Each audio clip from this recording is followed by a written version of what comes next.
To the flag of the United States of America and to the republic for which it stands, one nation, under God, indivisible, with liberty and justice for all. Good evening, everyone. Welcome to the Board of Commissioners meeting of June 23rd, 2014. I don't have any announcements tonight, so we're going to start right off with public participation. If anybody would like to stand up and make comments before the meeting begins. Go ahead.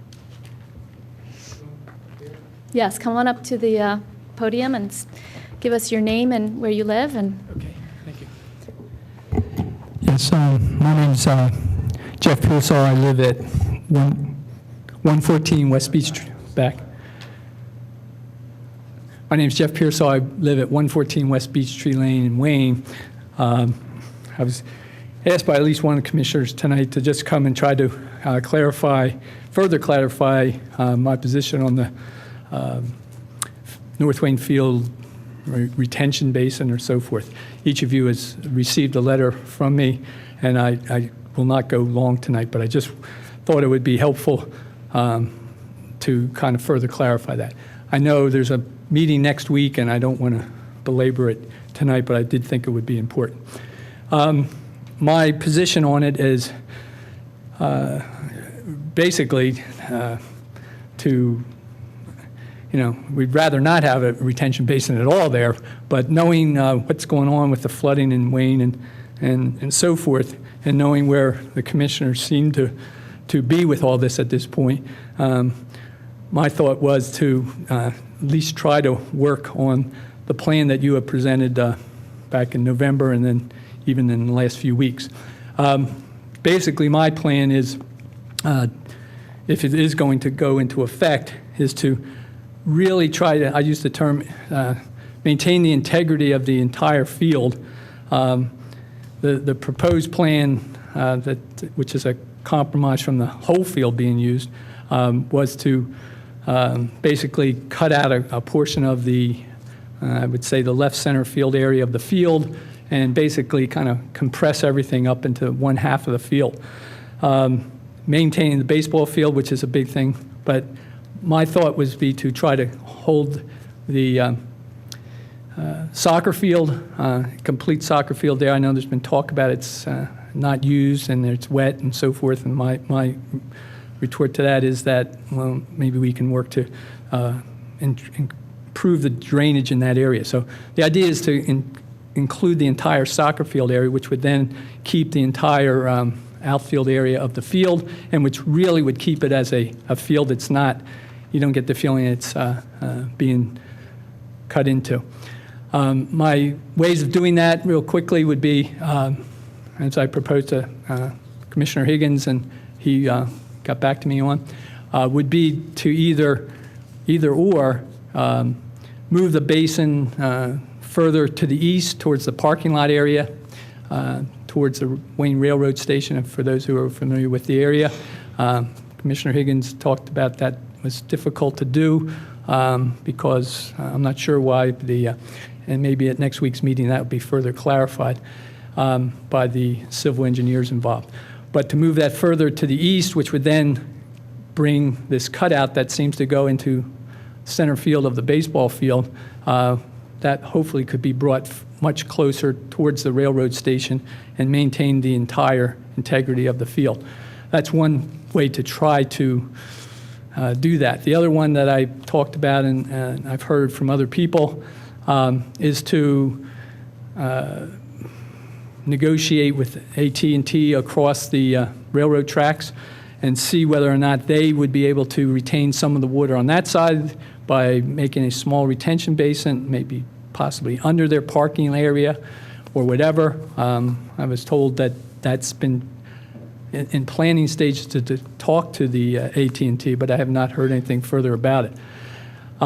So the idea is, and I just wanted to point out to you tonight, that's in other words, a further compromise. I know everyone went part way and did a good job in trying to bring it, bring the baseball field back. At first, we had nothing, but to do this would really maintain that field. That field means a lot to people there, and the way it's set up now with this cutout. It's just going to be, it's just not going to be what it was by any means. So I just wanted to clarify that. Surely, if anybody has any further questions, you can contact me by email. You have that, and I think you have my telephone number as well. Okay. Thank you. Anybody have any questions? Thank you very much. We'll see you next Monday. Anybody else have any public comment for the beginning of the meeting? Okay, we're going to go ahead and get started. Our first issue tonight is the presentation of the draft of the Greenways and Open Space Plan. We have Peter Simone of Simone Collins here to give us a brief overview, and then we'll do some discussing and commenting and celebrating. Great. Good evening. Thank you very much for your time this evening. I'll try to be relatively brief to get through an overview of this. As the chair lady mentioned, this is a draft. Anything can change in it. That's why it's a draft. So we look forward to your comments either tonight briefly or written comments by the second and third week of July would be ideal. Again, look forward to your comments and suggestions. As you know, we've been working with a great committee. Some of those members are here tonight, and they've been very engaged in the whole process. Tonight, I'm just going to go through again some of the basics, and I'll go through a lot of this quickly and maybe focus on a few key elements here.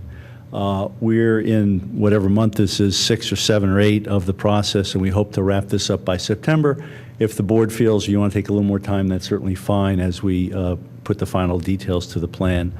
We still have a number of committee meetings remaining, and we have a public meeting scheduled for Tuesday, September 9th, and we hope to come back to you on September 22nd with the final plan, at which time you may decide to take action on the plan, approve it, or accept it, or whatever action the board deems appropriate. As you know, we've had a number of public meetings, and this is just an overview of them. The first meeting where we just gathered facts.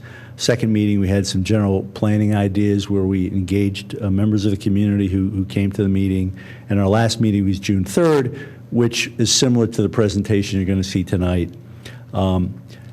Also, the scope is beyond developing a greenway and trail plan, has some other elements to it, and you can see some of them here, and these are incorporated into the draft plan. One thing I'd just like to pause on, there is a memorandum in the appendix of the report about your policies for open space evaluation, acquisition, and documentation, and I also brought hard copies for you so you have that handy. We made a couple of recommendations that how to identify possible open space acquisition parcels we suggest is mainly through your comp plan and your municipality's park recreation and open space plan. Also, that either a licensed landscape architect, professional engineer should be involved as part of that evaluation so that if it's challenged, you have a unbiased professional license to do these types of things involved in this process. We think you want to make that process as unchallengeable as possible, I guess. We also suggest that it is time for you to update your 1991 Park Recreation and Open Space Plan and your comp plan. Both of these are recommended by the MPC to be updated every 10 years, and they're overdue for an update. So that would be a good thing. And then also that you should utilize nationally accepted criteria for determining passive and active recreation facilities. The MPC gives you tremendous flexibility in terms of how much passive open space you want or need. It's really whatever you think is appropriate. For active recreation, there are ways to determine what you need in terms of active recreation. I heard a gentleman just before me talk about an active sports facility. Every municipality, these facilities are critical, and there are ways to sort of scientifically determine that so that, again, it's not subject to challenge.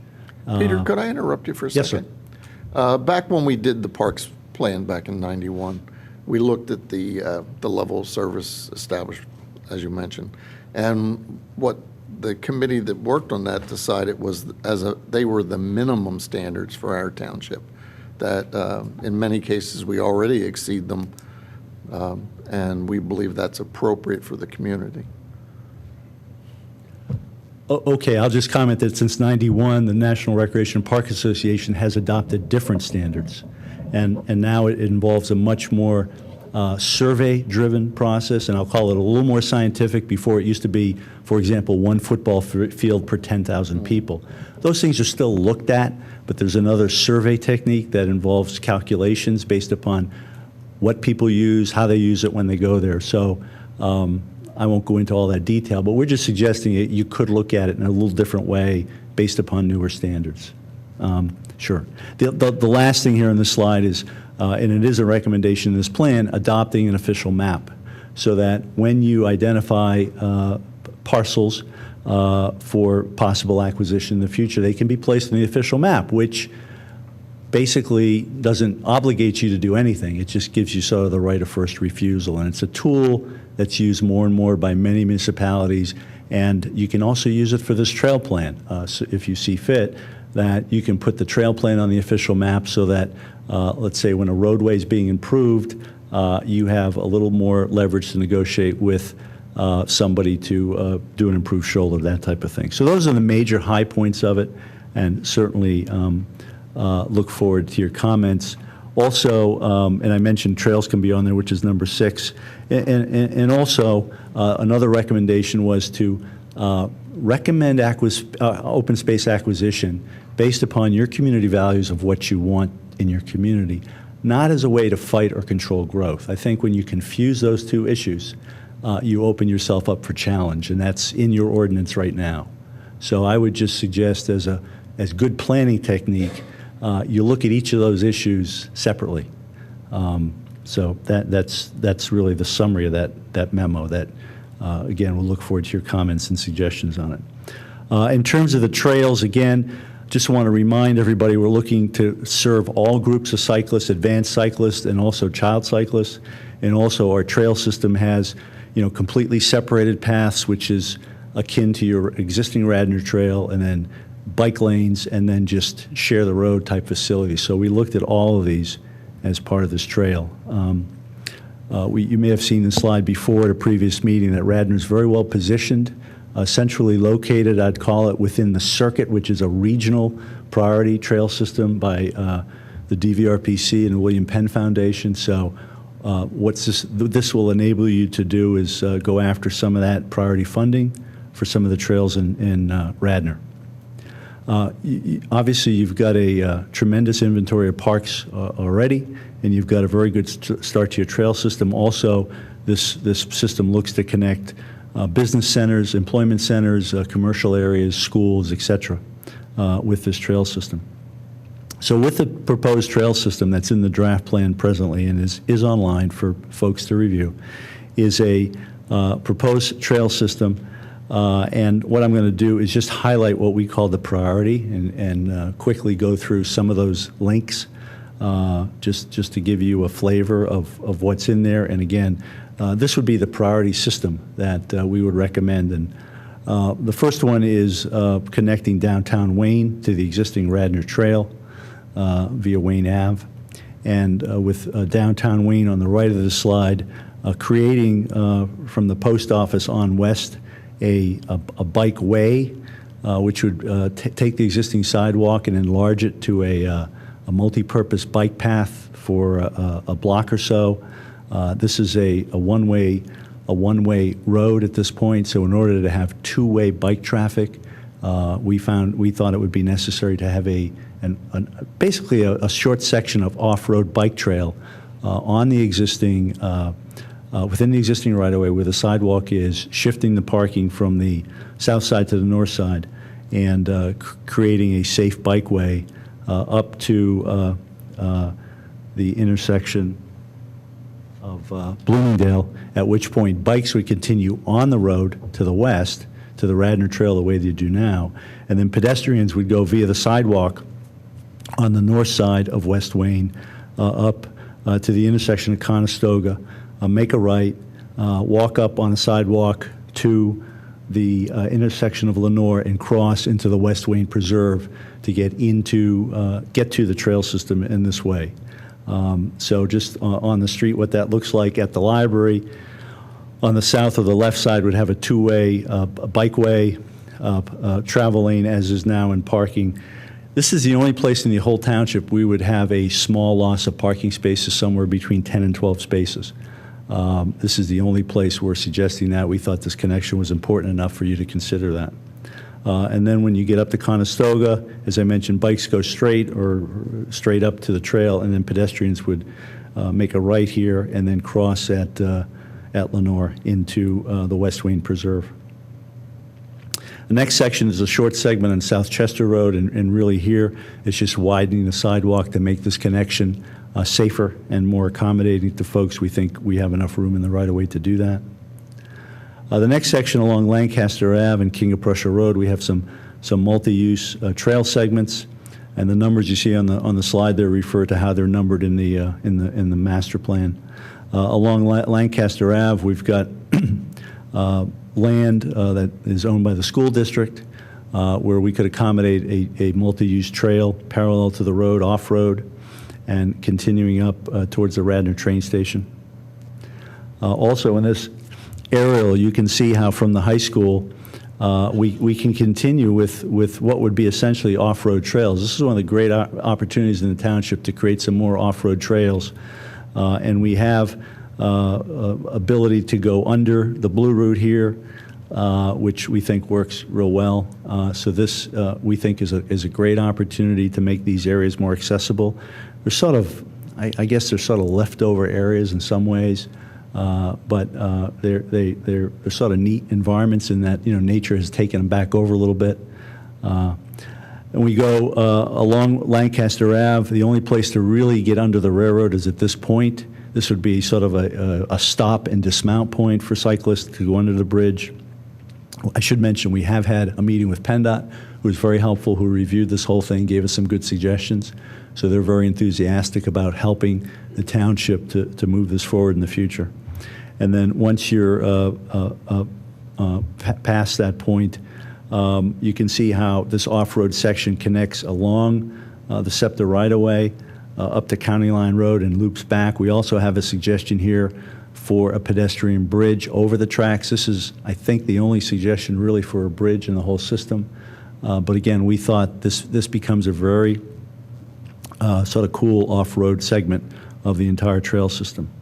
As we get further along Lancaster Avenue, part of this would run along the front of Villanova University. They did participate in one of our focus groups. A person representing them seemed to be very enthused about the possibility of a trail. This would help their students really more than anything, just taking their existing sidewalk and widening it, making it to a multi-purpose trail. And we would bring this down to Ithan Avenue and cross at that controlled intersection. And then the section of Ithan Ave, you can see goes south and then sort of makes a left-hand turn south. The section along Ithan past the Villanova dormitories would be an on-road section, and then also connecting down to Bryn Mawr Avenue. So along Ithan, after you make that left-hand turn headed south, it's a very low-traffic road, opportunity for an on-road bike, share the road type of thing. And also we think in the PennDOT right-of-way above the Blue Route, there's opportunity for a hiking trail through that wooded area. Can I interrupt you? Sure. In these scenarios where you suggest the on-road, share the road with Yes. bicycles, is it just a painted designation, and is it on both sides, or how does that work? It depends on the particular location, whether it's on both sides or not. In many cases it is. Working with PennDOT, they like to see as a minimum an 11-foot wide vehicular travel lane with a 3-foot wide painted shoulder as a minimum. So that's what because you have narrow roads, in many cases that's what we are suggesting. When there's adequate right-of-way, we can go a little wider than that, 4 feet or even 5 feet. But in terms of most of the existing roads, PennDOT would like to keep that 11-foot travel lane and then go with a minimum 3-foot shoulder. And then the lane would just be a painted designation with the little picture of the bikes? It wouldn't even have the picture of the bike. It would probably be signed. PennDOT is in the process of changing the signage from share the road to cyclists use full lane, but there is still a painted shoulder, just a striped shoulder. You don't usually put in those bike sharrows that you see in the city of Philadelphia until you have a official 5-foot wide bike lane. So this is the share the road scenario. This is a Okay. Class 3. If you I look see. back in the classification, yeah. this is a Class 3 bike facility. It's I guess, the minimalist facility because of minimal available right-of-way. Okay, thanks. Okay. And then Bryn Mawr Avenue, and again, this is a good example. Here we have two 11-foot lanes proposed and two 3-foot shoulders in each direction. Where you see that bridge, and I believe this is in our estimates, that we will need to do a small pedestrian bridge around that because we don't have the room there. So there are going to be some pinch points in the township where you're going to have to provide sort of a separate bridge for that bike use. And also, even though it's not a designated walkway per se, I mean, you have, in a lot of locations, especially getting to the Radnor Trail now, you see a lot of folks walking along roads that are very narrow with their dogs and things to get to the trail. So this will provide a safety cushion also for pedestrians at the very least. When we go to Darby Pearly Road, again, it's already a heavily cycled road for some of the more serious cyclists. And again, 11-foot travel lanes with 3-foot shoulders. Church Road is a very challenging road. We wanted to make this connection to sort of complete the loop and also provide access for folks to Chanticleer, which is, in my mind, a major attraction in the township. So again, we have some existing pavement here. This is a lower volume road. We think we have room for 10 or 11-foot travel lanes with 5-foot bike lanes, so we can widen it out here further up. And again, one of the things we hope would happen is Chanticleer would have another entry so that cyclists could come in from sort of their back door. We get further up on Brook Road. We have some areas where there are curbs, and here we'd actually have to move the curbs to provide that width. You don't have lots of situations like this, but certainly they exist. So here. So in this case, when Brook Road is wider than the other roads, would you then have official bike lanes? And could you even maybe put some sort of barrier between? We could. There's once you get to the engineering stage, we'd have actual surveys to work with. And what we've done is used GIS, and we've actually gone out with a wheel and measured as much as we could in terms of existing cartways at critical points. So that will be determined at engineering as you do these segments, but certainly based on what right-of-ways there, you will want to go as wide as possible. Another limiting factor, and you can see one of them in this slide, is the utility poles. There will be instances where once in a while it'll be worth the cost to move a pole or two, but generally you're not going to want to because of the cost and the difficulty in doing that. But there may be a couple of pinch points where it will make sense to pay that premium to move a pole or two where we need that additional width. And that's going to be determined. This becomes a very, like any engineering project, detailed oriented as you get into the final design. At our last meeting with you, it was suggested by the board we inquire with SEPTA. We have done that a couple of times. We're still waiting for them to get back to us.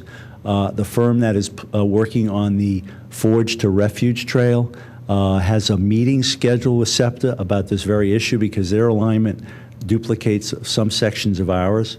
So they have a meeting set up. We should get some type of a indication from SEPTA whether this is a possibility. So we'll have that certainly before this plan and the other plan is finished up in terms of whether SEPTA will be amenable to having a trail with rail. The entire system with what you have now is about 36 miles of trails through the township. The cost for this overall is about $9.5 million, and our estimate shows the priority loop to be about $5.3 million. And we've suggested in the draft report priorities in terms of order of implementation.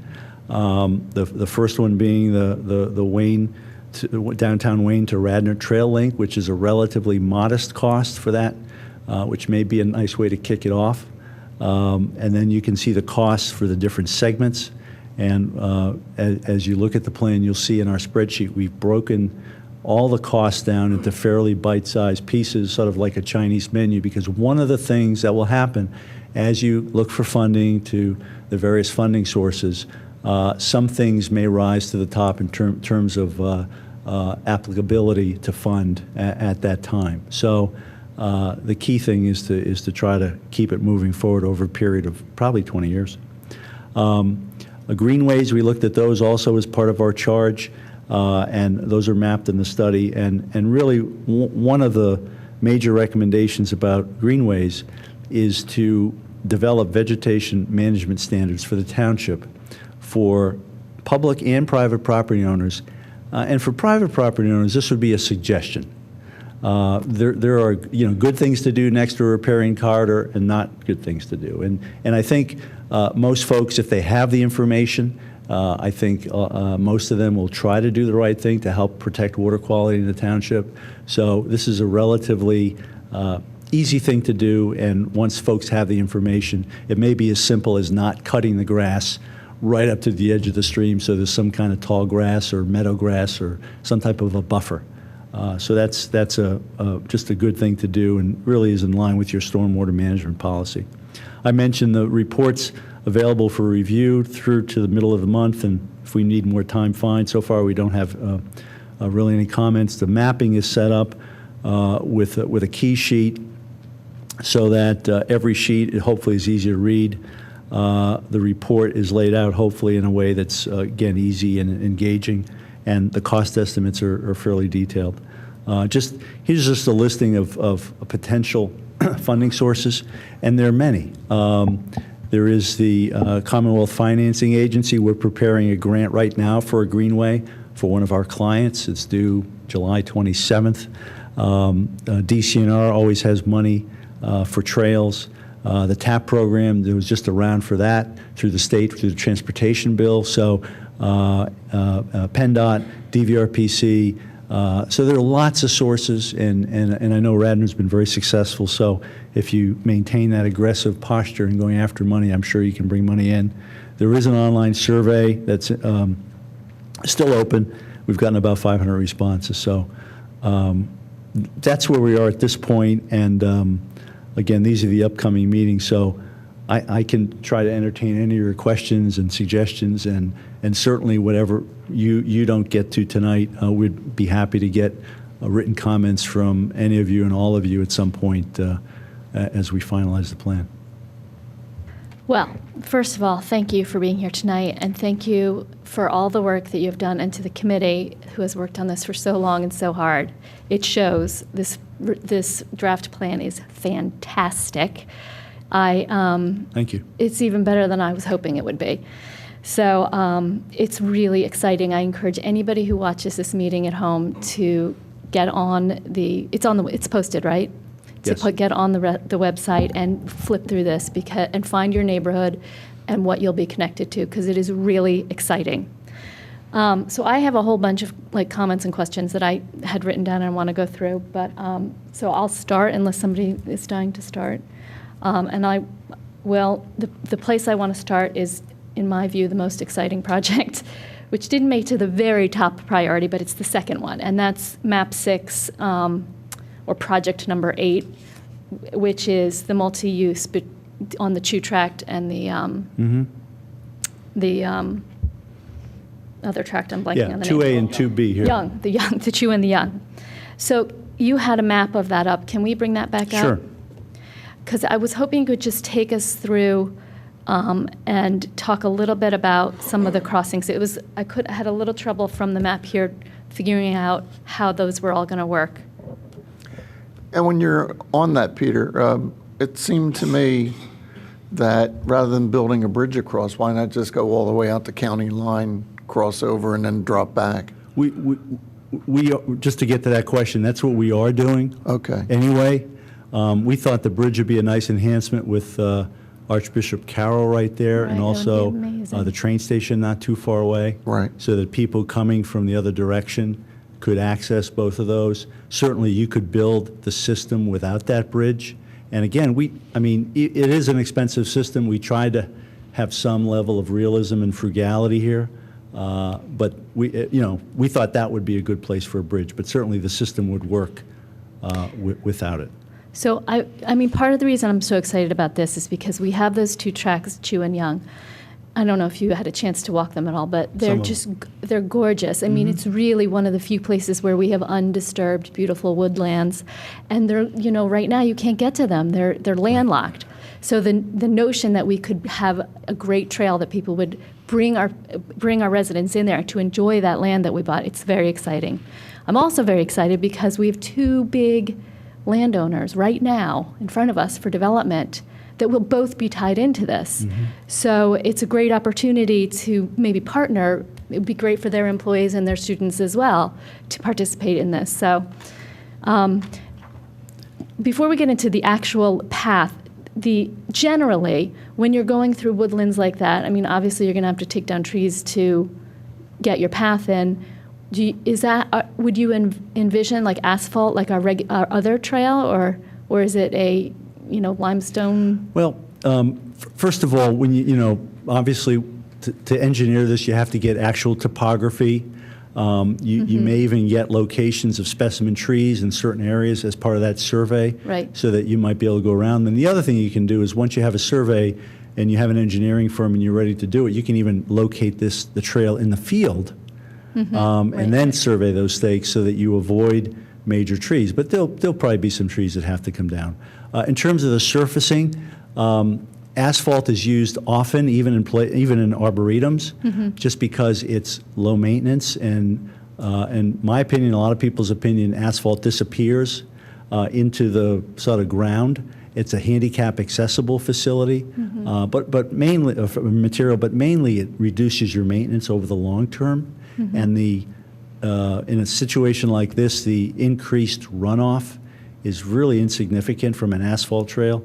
You could also think about porous asphalt, but that's very difficult to maintain in this situation because you're going to have leaf litter and silt, and really porous asphalt trails need to be vacuumed at least once a year. So I think we've priced this as an asphalt trail in the cost estimate, but that's a decision point you can reach later too. What is, the trail on Goshen Road?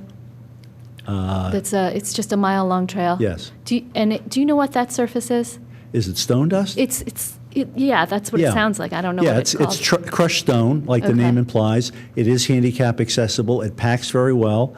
It's a very good surface it's not really pervious because it packs real well. Some engineers don't consider it pervious, but it's very good as long as you're not over 3-4%. Once you get over 3-4% for any distance, sometimes you'll get some washouts on it. What you mean grade?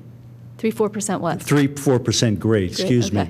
So depending on the watershed you're collecting, sometimes you'll go from stone dust to asphalt if you have a little steeper section and back down to stone dust. But it's a very good material. So stone dust is what you call limestone, crushed Screenings, limestone in your report. Okay. All right, so take us through how we're getting over and under roads and railroad tracks here.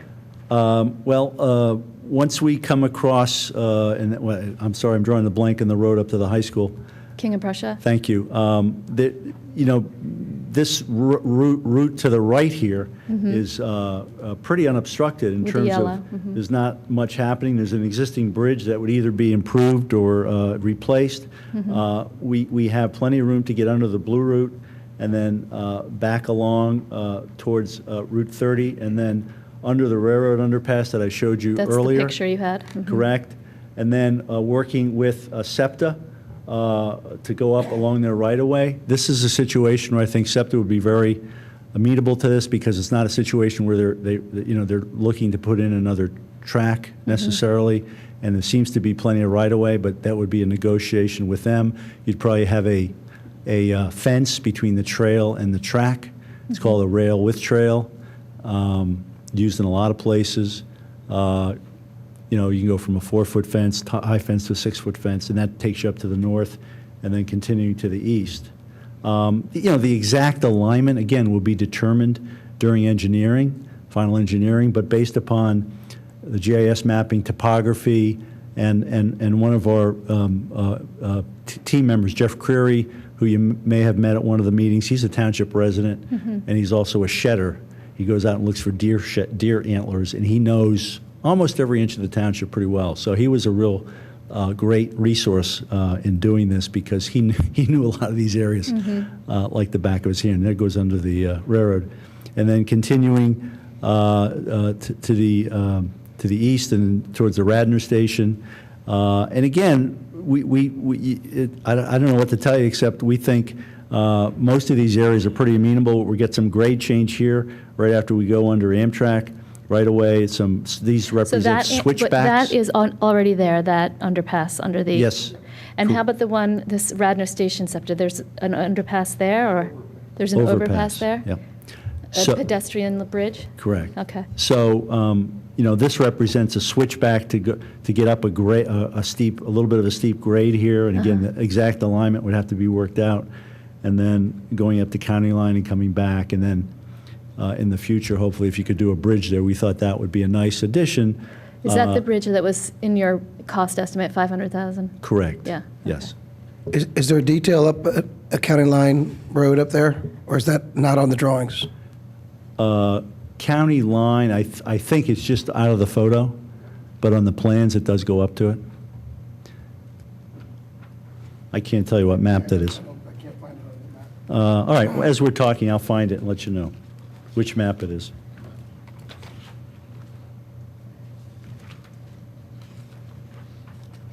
It is map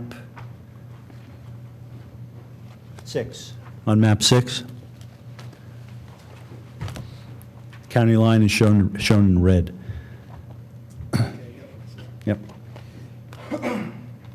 And Archbishop Carroll came to those institutional meetings? I'd have to check our notes. I'm not sure. Okay. Now, one thing we learned from our trail that we built years ago is that people will drive, park, and walk. Right. And they did it more than we expected they would. So where are these people going to park? Yeah, we have a number of trailheads shown, and my recollection is we're not suggesting creating any new trailheads. I mean, right now you have a limited resource with basically the one major trail. As use gets spread out, you'll have people spreading out over the wider township. And I'm looking on our map here for the right map, but we do show the trailheads on one of the maps that we're suggesting. And some of them are schools. Some of them are will probably be private sector office parks that are used after hours, which is done if you go to the Chester County Trail now, out near Exton. Some of those office locations serve as de facto trailheads after hours. Yeah, because I guess the heaviest use is when people are not working and not in school, so you could work out arrangements. to share Correct. I parking. mean, it's my understanding of most of those sites along the Chester Valley Trail. It's a handshake agreement. There's really not much to vandalize or to abuse in these parking lots. And again, my experience has been generally people are pretty respectful of those properties. So that's not to say you won't have some private property owners who may have some issues with that, but again, that's part of the operational working the thing out as it goes along. Okay. Well, I appreciate you going through that trail again. As I said, to me, that's the most exciting thing. I mean, it's all very exciting, but this one really, I hadn't really thought that this would be something that we could feasibly do, and it looks like it's very feasible with a little cash. So I'm going to move on and ask some of my other questions. A couple of times in the report we have reference to the Darby Creek Greenway project. Do you have an idea? Can you give a little update about where that is? Well, I'm not sure, to be honest with you. This was a sort of a concept plan that was done by Delaware County, and it's, again, my recollection of it's mainly a footpath along the creek, as the name implies. And I believe that parts of our trail system parallel that. Right. And sometimes these trails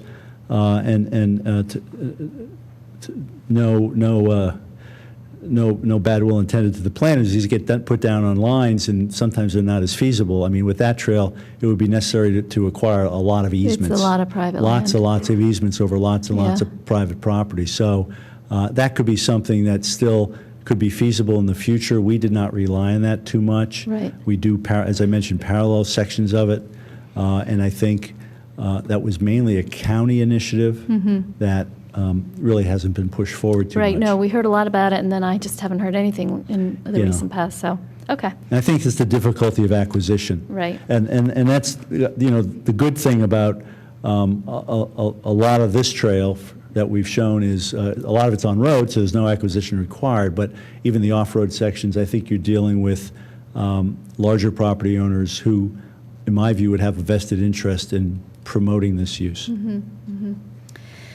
Okay, the next thing I wanted to ask about is the prioritization. I really appreciate that that's in here, because that's hard to do, and I'm sure the committee had a lot of discussion about prioritizing, which ones to put first, second, third. But it's really helpful in planning and getting some feedback from people who look at this. My one question, though, is kind of in a parallel process to this whole plan, there's also a localized plan being drafted to put a walking trail in Ardrossan. And that, I wanted to ask if in the next few meetings, there could be some discussion about where that would fit on that list of priority. We have now 1 through 5 or whatever. With the group that we're working with and the residents that are involved in this and have spent so long thinking about it, in that list, given that we have limited funds and limited time and energy, where would it fall between 1, 2, 3, 4, 5? So that in planning. Yeah, I think our committee has had a lot of discussion about it. Okay. And at least my understanding is it's a negotiated process that's being done as part of the land development, et cetera. Right. So, but everybody recognizes it's important. We didn't assign it priority because, quite frankly, We don't even own it yet. We're not sure what the timing is. Right. But rather than us suggest a priority, I mean, I think it's equally valid that you and other members of the committee suggest a priority. If you want to see it moved up, I mean, we can certainly suggest that. It adds to the overall system. In my view, it would enhance the development of that site in terms of residential property owners having a adjacent publicly owned trail system that they could utilize sooner than later. So we really didn't know where to put it or how to handle it. So any direction on that, I think we certainly would appreciate, and I'm guessing the committee would also. Okay. About the, so the comments about the acquisition policy. Yeah. So when I was reading through that, we got this several months ago, when I was reading through it then, and again when I was reading through it this weekend, this plan that's in front of us is a Greenways and trail plan, really. It's not an open space plan general. So, which is great. I'm thrilled. I wouldn't have it any other way. But we did not end up updating our open space plan, which we set out to do, but this is much more interesting. So now we're going to have this fantastic plan, but we still have this really old open space plan. So I'm not sure whether the committee has discussed this. I don't think that we have discussed it about what we're going to do about that, if we're going to now go back and do another parks and open space, to update the 1991 plan together or separate. I don't know the answer to that. But whenever that happens, it's not going to happen very quickly, since we're still wrapping up this. So we're sort of stuck with the policy that we adopted until that happens, because that's not going to be incorporated into this Greenways plan. So I guess I wanted confirmation of that. Is that really how the committee and you foresaw that happening? That would just, because this isn't really an open space plan anymore, that we would just put that aside for now and wait and see? Certainly, I think the committee, and I would encourage you to update your park and open space plan when you can. And actually, I've had some preliminary discussions with the township manager about that, very informal. But I think there are certain sections of the open space acquisition policy that still could be tweaked. In the meantime. Before you do the open space plan, just involving a registered engineer in that process. I mean, you might do that anyway, but you want to formalize that. Not confusing growth management with open space acquisition. I think those are two. So there's a couple of examples of things you could proceed with if you wanted to prior to updating your open space plan. And just a detailed question on that. In other townships that you work with, when they do their open space assessment, even like small little properties that come to them, they go out and hire planners for each decision as a matter of course? Well, not each decision. I mean, when you do an open space plan, you sort of make that evaluation on a global level. And then also, if you have an official map, you can add you can designate a parcel as open space at any time. You just adopt it. And what they may do, let's say you have an 100-acre parcel, just as an example, and it's zoned residentially, and you have an application for 50 units on there with a minimal amount of open space. Well, because it's part of the official map, it may give you a little stronger negotiating position with that applicant to create more open space than less. And that's often how it works. So, on the other hand, though, if you start publicly denominating parcels that you have your eye on as a municipality to acquire for open space, aren't you automatically pushing the price of acquisition up by doing that? possibly, but not necessarily. It's going to Bill depend. Spengler's been through many open space acquisitions, and he can probably talk to the procedures that were followed. I think most everything we did was super sensitive and quiet, secretive. But the 91 plan, the Parks plan, does designate open space parcels. It does. Yeah. Not in the concept of buy this one as much as land that would make sense as open space. So What- we didn't see any movement Yeah, on those. Yeah. typically in those plans, there might be 20 parcels shown, and eventually only a couple are acquired. The other thing we've used it for is often with, and I'm not suggesting the golf courses in this township are in trouble, but golf in general is on the decline. We're over golfed, and a lot of places. So we use it a lot when we protect. It's a way to protect open space. It's a golf To just call all facility. the golf, Yeah, put say, them well, all this is on open space, yeah. and then again, if that golf club turns into a golf community with a 9-hole executive course with X number of housing units, it sometimes gives you a little more leverage in terms of working with that applicant.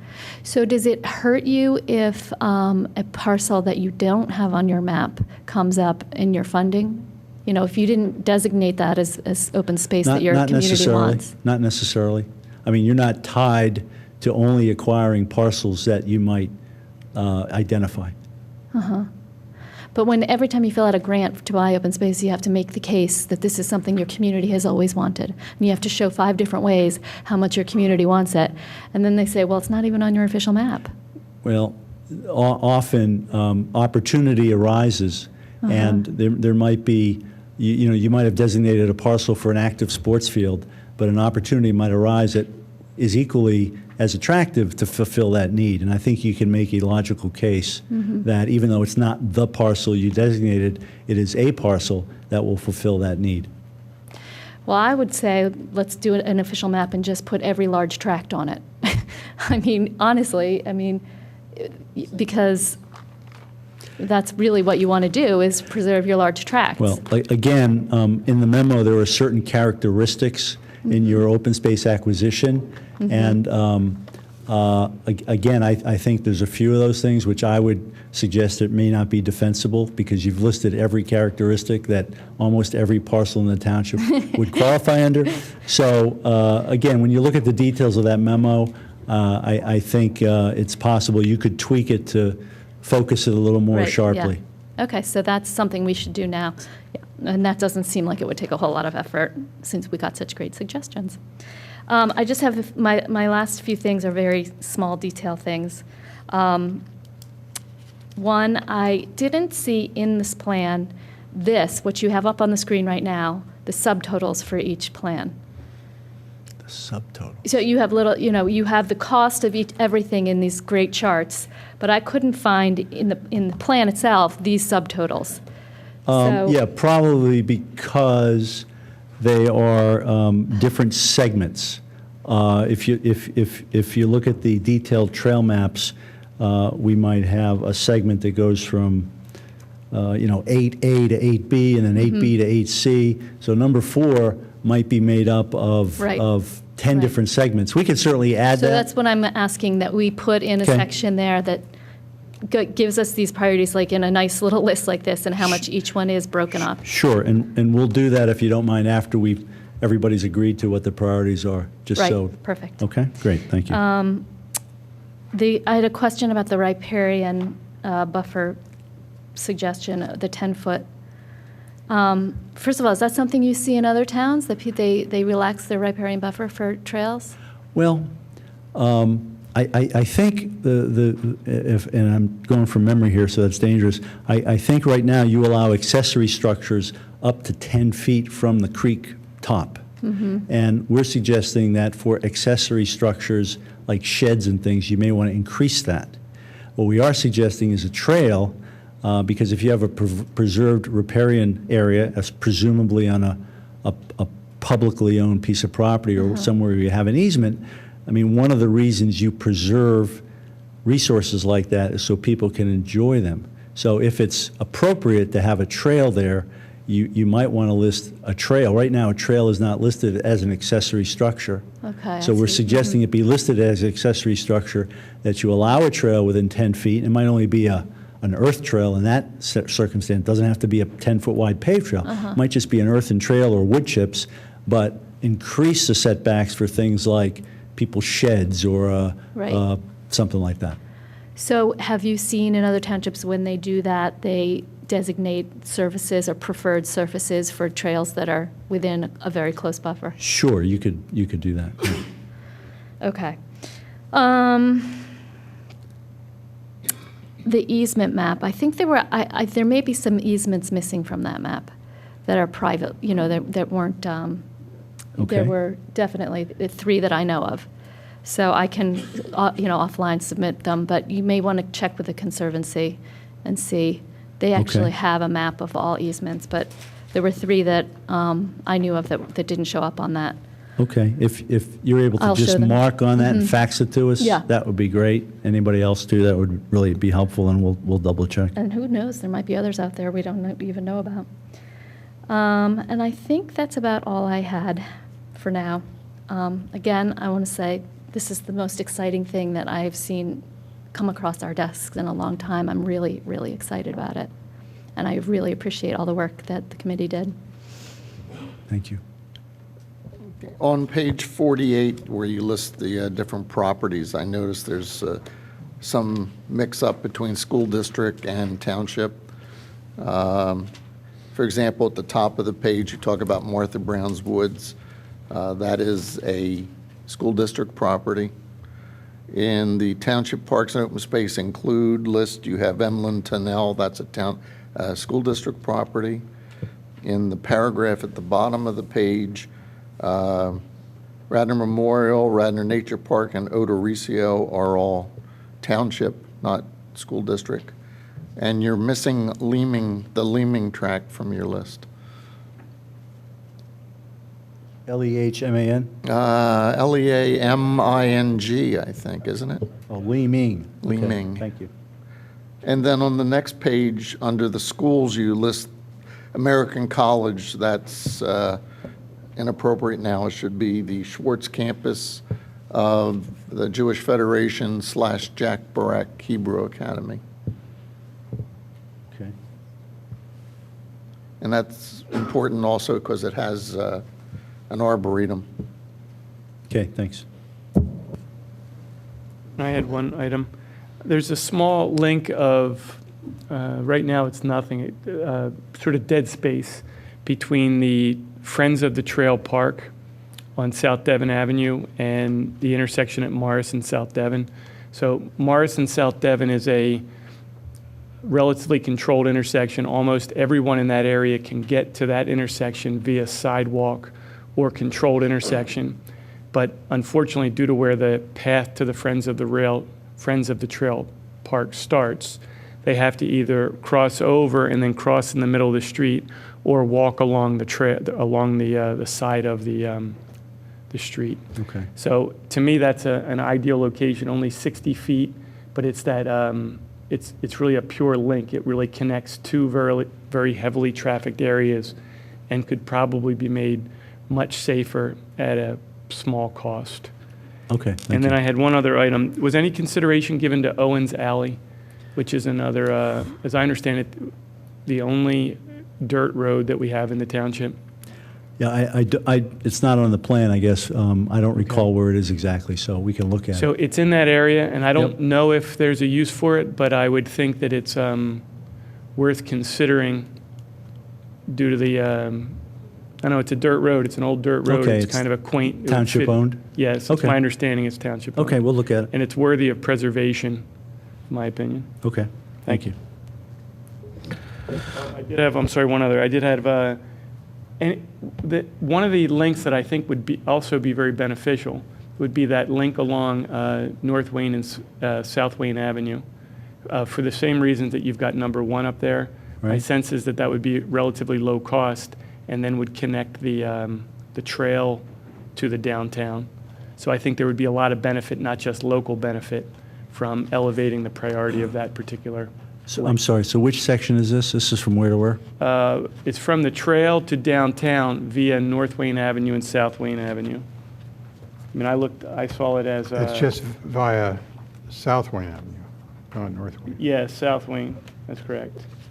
And there's a little loop that seems to go up on Conestoga. So, Bill, didn't you want to put a sidewalk down the That's- end there, Bill? Yeah, we had plans for a sidewalk on Conestoga Road and then down Brook Road to the entrance of the trail. So there are plans for a new sidewalk? No. Oh. Plans for a lot of sidewalks. Okay, But one of the things you're going to find when you want to do this, it's tough putting a sidewalk in Radnor Township. right. This is going to be a very difficult project. It's not going to have, the neighbors are not going to support, most neighbors are not going to support this, because over the years, I find they don't want a sidewalk in front of their house. So you're going to need a lot of political will to do this Yeah, project. one of the things I'll just point to in the survey, at least we took, which of course is self-selecting, but a higher percentage of folks who took the survey said trails are more important than even more open space, so. No, people have always been in favor of trails. But, we turned down the Radnor Trail in 77, we turned it down in 85, it was a 10-year battle. We got $80,000 worth of funding to put a sidewalk to walk to Eastern. It took us like 7 years to get it done. I mean, I'm Mr. Sidewalk, I want to put a sidewalk everywhere, but most people don't want a sidewalk in front of their house. But you know what? This is slightly different in that I think a lot of people object to sidewalks because when you have a sidewalk on your property, you're now responsible for shoveling it, you're responsible for repairing it, every time that it changes hands, you have to fix it up. And I don't think those obligations will hold with a bike path on the shoulder of the road. So it may be that we don't get quite as much No, pushback. but like on Brook Road, when you want to move the curb back onto their property, you're going to get a lot of pushback on that. Yeah, that one we might. Well, I think anytime you try to do anything innovative, you get pushback, and it will take the collective will of this board and subsequent boards. If this plan makes sense, it will survive and go forward. If it doesn't, it will die a slow death. So, it'll either rise or stand on its own merits, I find. I had a question regarding map number 3. Yes, sir. Map 3, and specifically the Route 9 description. It referred to, if you look at map number 3 at the bottom, the Hares Lane portion, I've heard from several of our constituents about this particular element. It's the Hares Lane access from the Radnor Memorial, from the Nature Center, Radnor Elementary, through that little blue path there at the bottom Yes. to Hares Lane. Right. What's the status of that, and what do we need to do to keep this. I think that there was an issue, and John, you might chime in here, about the right-of-way there. We do want to keep this open, and we do like this trail, but and this seems to confirm it, and I want to make sure that we're going to maintain that trail. Any comment? Isn't this an area that we had that easement issue that we gave back? Well, no. What we had was some litigation where the township, around 2000, tried to have all the adjacent property owners, township and school district, when the school was built, tried to get the adjacent property owners to sign off on maintaining the trail through there. Homeowners, all the homeowners refused to do that. School was built. That driveway used to go all the way out to King of Prussia Road. The school was built right on the end of that driveway. The property owner who had the right to that driveway since about 1880 sued the township and the school district, and it was settled. It's their driveway. There's not a public access way of record through there. So how does that relate to this trail that we have? The issue is right along the corporate center there between Harris Lane and the Radnor Nature Center is what I'm most interested in. I think we're going around that contested area. If there's other area in there between that and the road, then that's open. But that driveway is owned now where Bentley Homes is building 2 homes. I mean, that's their driveway. Next to Harris Park. And I believe, this is at a scale, but I believe the intent is to go around that contested area so we can get into the corporate park. We believe there is a way around that. You remember that conversation? Yeah. So I can clarify it for you, give you some more details. So, Rich, what you had were people were basically trespassing along that driveway because that was that private property owner's driveway. And it is not a township trail. I think that people thought that there was a prescriptive easement that should be granted for the public use. That's kind of their position, I thought. Well, that's the first time I've heard that term used, but there's not a prescriptive easement there. That went on for about 10 years, and then I got involved, and we did enough title work to show that it is the private drive of the old Harris Mansion that went out to King of Prussia Road. So it was resolved as a result of litigation. That is now the private drive to the cul-de-sac that comes up from New Harris Lane. That is the private driveway of that lot. It's not a prescriptive easement.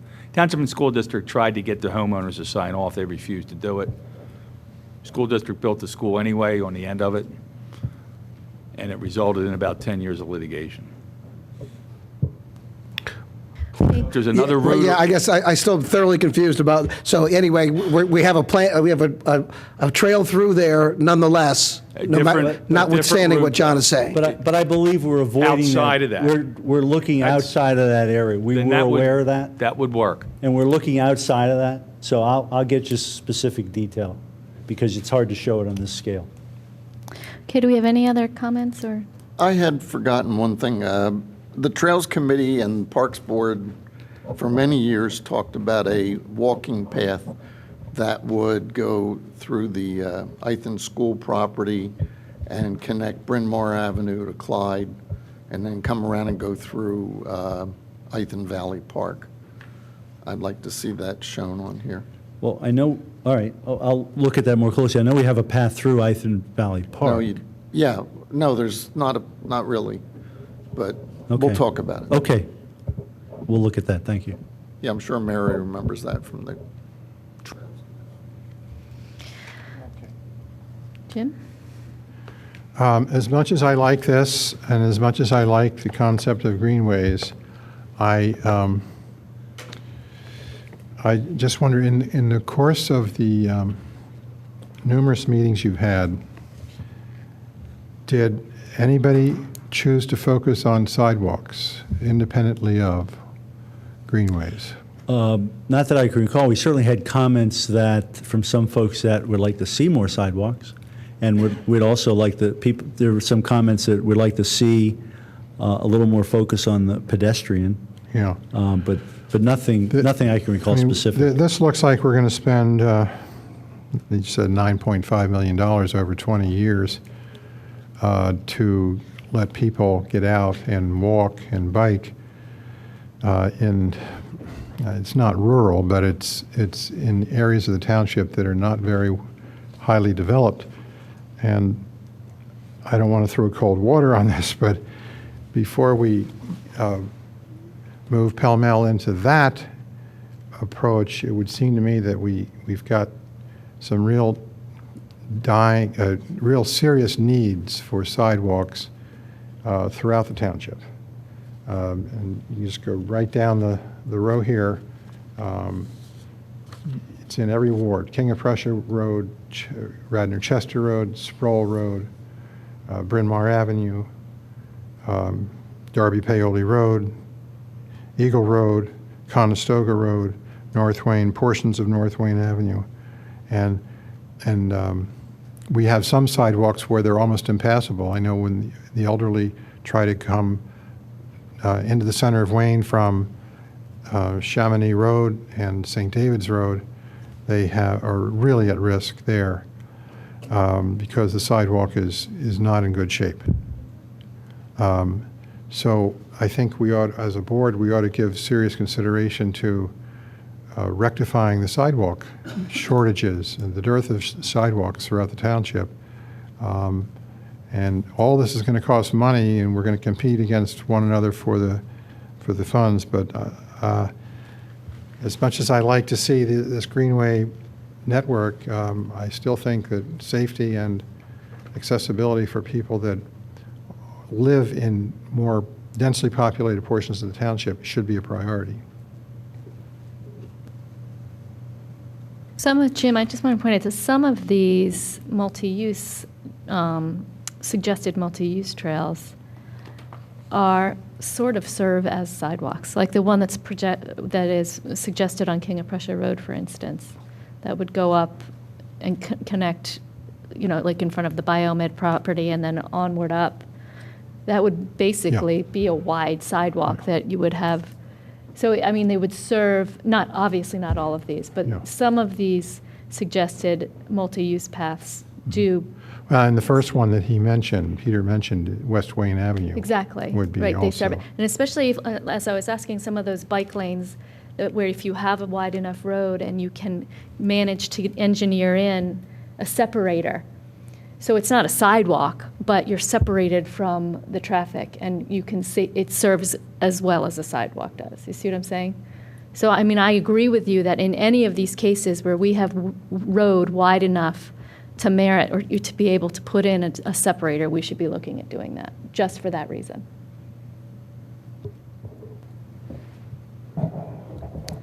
Comments or questions? Does staff want to make any comment or question? Madam President, if I may? You certainly may. Two items. One is the fire chief just reached out to me. He would like to know if it'd be possible to engage them too. The couple concerns they have is about access for EMS and fire to these in widths and what type of vehicles. So I think they would very much, and Peter, I can get you his email and cell phone and that. They'd like to help with you on that. All the multi-purpose trails, Mr. Manager, are 10 feet. Okay. So they accommodate an ambulance. I'm trying to think of any. There may be some of the foot trails that you'd have to walk in or take a mountain bike in as a first responder. Okay. The other thing I would just suggest is that we find that, I mean, who doesn't have a cell phone today? Mm-hmm. So in terms of notifying people, for the multi-purpose trails, they're all going to be 10 feet. A lot of the stuff's on road, and then there could be some footpaths. So Sure. Yeah, they'd like to work with you. In the sure, group that'd be on that. great. Good. And the other item is if there's the possibility on items 2A and 2B, I think following up on Commissioner Schaefer's point, can we break that into 2A, 1, 2, and 3 under different segments? Because there are opportunities where I think with the partnership, we could end up how we would want to try to break that out a little bit. So if we could kind of come up with that, and be more than happy to work with the group too, as that, so that if it's feasible to be able to do that, to break 2A and to do certain items. Yeah, and I think they're already broken down into smaller segments, so we've just combined them. So we'll work with you certainly, Okay. however you want to break it down. That'd be great. Yep. Thank you. Thank you. Okay, do we have any other comments or questions? Well, this has been really, really gratifying and exciting. So you're having your next meeting mid-July, where you're going to talk about some of the suggested changes to the draft? Right. And that's public meeting, right? Correct. July 15th? 19th. And we look forward to seeing this head towards a finished product. Yeah, thanks very much. And again, happy to, if you want to send us more comments, we'd love to get them. Thank you very much. And is there anybody from the committee who wanted to say anything, or? I want to say something to you. Bravo. Really, a fantastic job. Yes, thank you, and Really. thank you for working with that group of neighbors that had some concerns. Sure. As I understand it, it works splendidly, Yep. and they're satisfied with their particular concern and then enthusiastic about the project. Yeah, it in worked general. out great. Thank you. All right, so next on the agenda, we have two presentations. I think they're both caucus discussions about some development at Ithan Elementary and at Wayne. And I see we have some representatives from the school district here who are going to make their way up to the podium. These are just caucus items, I would remind everyone, so there will be no vote tonight. And this is just an opportunity for a first viewing. If there are any major issues, this is where they would come up.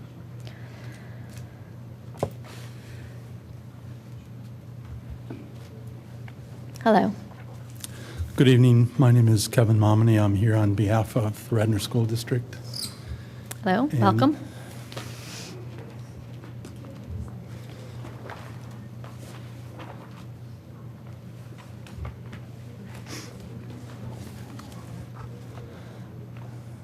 All right. To give you a little background, what's shown here is the entire Ithan Elementary School campus. Shown in a red rectangle is the project area, sort of. It's a little bit bigger. The actual project is shown right here. It's a small addition to the building. It's approximately 2,000 square feet. Kevin, can you point on there where the portable classrooms are now? Yes, they're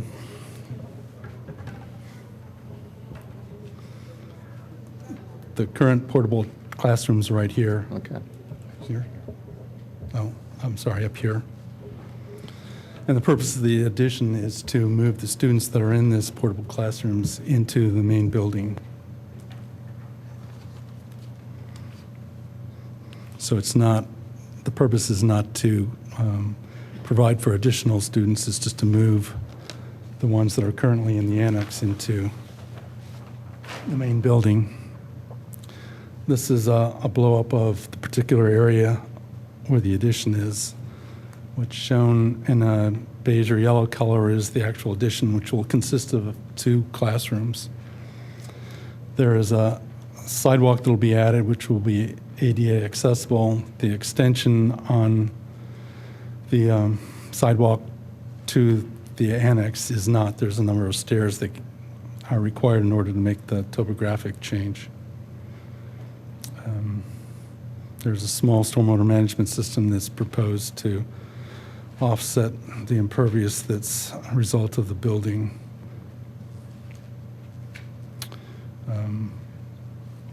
That's it in general, unless you want to go through some of the comments. What is the annex? Is that not the main school, obviously? What is it? I'm going to refer to Leo Burnaby. Good evening, Leo Burnaby, Director of Operations.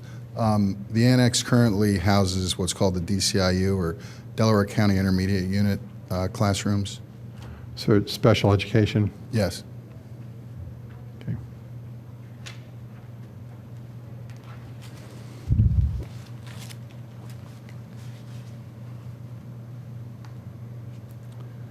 Is there anything more specific that you'd like to know about it? Does anybody have any questions? Well, one comment. This relates more to the discussion we had last month, but this is representative of a point that some of us were trying to make last month. That this would be an example if we had adopted the ordinance as it was proposed last month. I estimate that it would be about a $500 a factor of 500 increase in the amount of runoff that site would have to infiltrate. And so that would have been a cost to the municipality, which is ultimately us. I don't know that there would have been benefit to it. And then it would have, or could have, resulted in a big ugly basin to do the infiltration. So to me, this is it's just coincidence that the first project we saw was one that makes the point that some of us were trying to make last month. I just had a question. Why would we, or Roger, are we granting or are you recommending that we not provide the transportation impact study here as requested? That'd be a question for Amy. There's no increase in the student, and so there would be no traffic impact study. I'm sorry, could you repeat that, please? There's no increase in the number of students. They're not expanding for that. They're just providing to move the students into the building. So it's my understanding that there'd be no increase in traffic at the location. So I would be supportive of not having a traffic impact study. Well, there's new staff and support, as I understand it, Leo, isn't there? Actually, there's a bit of a declining enrollment across all the elementaries. There's a bit of an anticipated declining enrollment, and we've experienced a little bit of that at Wayne this year, down somewhere between 50 and 60 students. The additional, or the change in staff and support, I think that Mr. Booker you're referring to, is the implementation of full-day kindergarten. So there may be some some staff that does not teach at another grade level that ends up teaching at kindergarten level next year, because we'll be having twice as many kindergartens. But no additional throughput on the site. Okay. I guess one of the points that was brought up to me is that since we do have a declining enrollment, it was questionable whether we need the project at all. But I did believe that we were, the school district was planning for new employees, though. I thought that was part of the full-day kindergarten program, not, are you saying that there won't be any new employees for the? No, I think, and that's not my side of the business, but I absolutely think there will be some new employees to help facilitate full-day kindergarten, but the overall numbers of employees likely won't rise, if at all, across all the elementaries because of the overall total enrollment. So there may be, I'm just making this up, but one less fourth grade teacher and one additional kindergarten teacher. So the temporary classroom is going to be removed? Ultimately, the board and the community have said that we would like all the temporary classrooms removed at all the sites. Wayne, the one at Wayne, we would like to remove, immediately upon completion. We have a server room out there. You'll see that plan in a second, and we want to dispose of those modulars immediately. This will still house, when we open these two additional classrooms, this will still house the before and after school care, which is done by a private provider, PTO office, and some storage. But ultimately, they would like to see all these modular complexes go. Yes, no one is going to miss those buildings. No. So the Planning Commission recommended preliminary final all at once. And I'm inclined to do that too when this comes in front of us. But my question about that, and I couldn't really tell from the drawings for both of them, does that mean you don't go to Shade Tree? No, we have been to Shade Tree. You have been to Shade Tree? Yes. Okay. And this site, you're just removing one tree? No, there's a number of trees and quite a few replacement trees. Oh, on Ithan? Oh, I thought I said just one. Okay. For this one, there's actually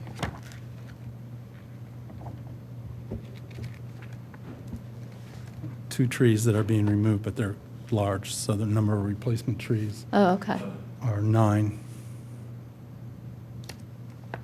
And we're working with the arborist right now in terms of specific location and species of trees to be the replacement trees. Okay. You're working with our arborist? or- Yes. Okay.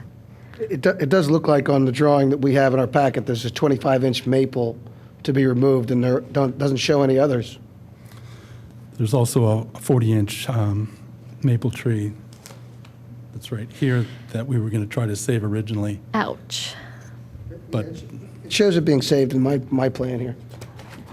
okay. At least, Well, we came in originally with an attempt to try to save that, but after talking to the Shade Tree Commission and the arborist, he doesn't think that there's any viable way to preserve that tree. okay. So we've agreed to remove it and provide the proper number of replacement trees. I have a question for our, maybe it's you, Mr. Momini, but you're asking for a waiver to allow an aerial photograph of features within the 500-foot radius of the site in lieu of actually showing them on the plans. And when you look at the section that requires showing on the plans, it's 255-21N of our subdivision land development ordinance. And when you look at that, what struck me is it's going to be pretty hard to show some of these things with an aerial photograph. You've got buildings, driveways, sewer lines, storm drains, culverts, bridges, utility easements, quarries, railroads, and other significant man-made features. So how would a photograph from the sky substitute for showing those actually on the drawings? Jim, in the past, when we've granted that waiver, they had to work with our engineers to assure that either the photograph or the drawings delineated it. In other words, it was to our satisfaction. That's how we've passed it. There's a heavenly host of information that you can get. Otherwise, you have to survey it, correct? Yep. That's correct. And the information is not useful and it's expensive. So it's Yeah, in my okay, opinion, well, it's a well, relatively. We've granted this Yes. 4 or 5 And times. before we were granting the waiver, it was just done at the staff level. So Right. to me, it still can be done at the staff level. I don't even see the need for the But formal waiver. there's 3 or 4 memorandums in the package that don't say that. They don't say that there will be an adequate technical substitution for what's going to be missing from the photographs. Well, that's implied that they would do that, and in this case, there's no off-site improvements being done or anything even on the boundaries of the properties, so the information that there is really not germane to what is being done physically on the site. I would have concerns in other situations where there were utilities that were going off-site and, other features like that would be more important that they be physically surveyed. I'm comfortable with the way things are shown on the plan here for this. All right, and on stormwater, I see that there's going to be some diminution in volume, but most of the management is going to be in controlling runoff. Is that correct? Well, they would meet the current ordinance that's in place, which has provisions for both of those items. So we'll get some reduction in volume. Yes, they'll be subject to the infiltration section of the ordinance. Okay. Any other questions or Yeah, comments? and then I know we've discussed this in the past also, but if we grant the waiver for 255-12, what is it that we are waiving? Because they're going through all of the steps. It would seem to me we're probably reducing just one meeting. Is that accurate? Well, and again, the Planning Commission recommended that not be granted, but it be granted as doing a preliminary/final. So it would only come before you in one stage, not a separate preliminary and final submission. Well, this caucus and then the preliminary final vote. That's correct. So is it a waiver of 255-12, or is it a different interpretation? I know we've had some back and forth on this, and I view it as just a waiver of the preliminary, the two-step process down to a one-step process. They asked to waive the whole process. That's the request. Planning Commission disagreed with that. I think the staff disagreed with that. So instead of a two-step preliminary and then back to the Planning Commission with a final, it's a two-step down to a one-step. So that's a waiver of really the preliminary plan process. But that's not what they asked. They asked for the whole process to be waived, right? That's correct. And I think the rationale was that by going through the preliminary final, the ultimate result would be the plan would be recorded and therefore documented, whereas if we asked for a waiver, then it would just be a grading permit. Which is also, I mean, not in this case particularly, but going through the development process, it makes it more public. And so if there are people out there that have, issues or something to bring to the table, it gives them an opportunity. I see they're here. Yeah, I know. I mean, it's not, this case is not, but as a matter of good government, it's a better idea when you have development to vet it. So, anybody else? I just would say I agree with Elaine on that point. Thank you, Rich. All right, so. Put that in the minutes. With that, I think we can go on and move to the next item, which is Wayne Elementary School. Similar but different. All right. And again, go ahead. Okay, this plan shows the campus for the Wayne Elementary School. It's a much smaller campus. Shown on the plan are two squares. This one shows the project area and most of the building. The second square shows where it doesn't show on this particular plan, but it shows the modular buildings that are being removed. I'll come back to this plan, but this plan shown in a red crosshatch, which is a little difficult to see up there, but this is the modular building that's going to be removed as part of this project. And I want to go back to this one because one of the review comments was that in this parking lot here, we have two dead ends, and the recommendation was to remove these two parking spaces at the end to provide a circular motion, so which we have agreed to do. The area that's being, on which from which the building is being removed, so I don't remember the topography of that. Will that be flat and field space, or, yes? It's a fairly flat area, and it'll be flat when it's removed. Just more grassy area for play. Are there any questions or comments from commissioners?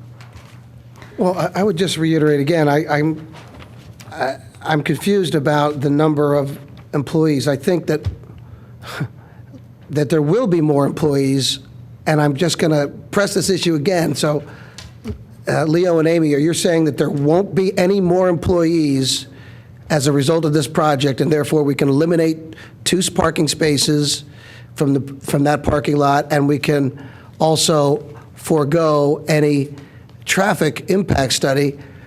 Are you saying that there is no traffic impact? Are you saying it's de minimis? Are you saying that there is not more people, or that there will be more people, but it's not an effect that's appreciable?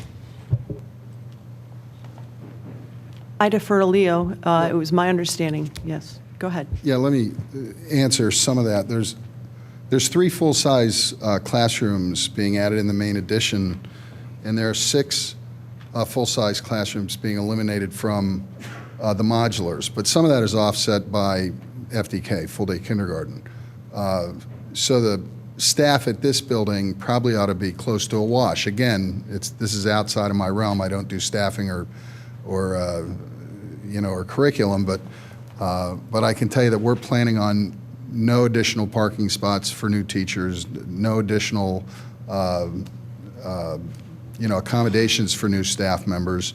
That's not to say that the kindergarten portion may not go up, but we're taking all the activities that currently occur in those six outside classrooms and moving them into an addition with only three. Thank you, but I think that you're avoiding the question. So you're saying that there won't be any net increase in staff at either one of these buildings, and therefore we can forego the traffic impact and we can eliminate parking spaces? I can't answer you exactly the difference in staffing allocation between this year and next year, but I can tell you that at each building it's negligible at best.